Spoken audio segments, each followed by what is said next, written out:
Why was it so important to you to stand? What sort of made you make that decision?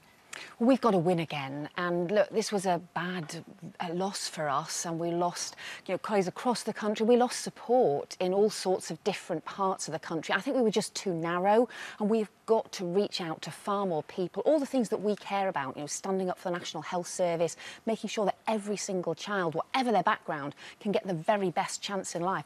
We can't do that unless we build more support, and that's what I want to do. I want us to reach out to have much more support in all parts of the country. And do you think people, do you think the Labour Party, do you think people generally ready for a female leader? Oh, I hope so. Well, look, we've had 100 years of championing women's equality. Yeah. In the Labour Party. It seems crazy it's not so happened exactly. before. I mean, there's a glass ceiling that, of course, it's time for us to smash. And I think it's a chance to do politics differently, to sort of get rid of the, or to challenge and shake up the Westminster Old Boys Club. Let's do things a bit differently. Let's have more of the politics of us. We go to the school gate and chat to mums at the school gate rather than just expecting to have public meetings that we expect people to come to us and talk about their future. Do much more, championing kids' future. We're all ambitious for our children, aren't we? For them to get on. Let's do much more of that as well. You're absolutely right, it's getting back in touch. I think that was definitely lost. And I think sometimes women are better at that sort of thing.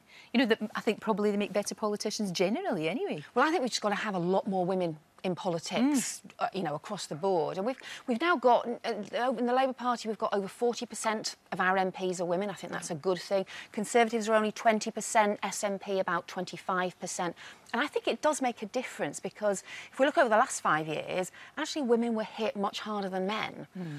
I think that's a problem, and we should be doing much more to help women get on, and that's good for our economy if you've got a lot of women able to do the jobs, but it's also good for families and for the future as well.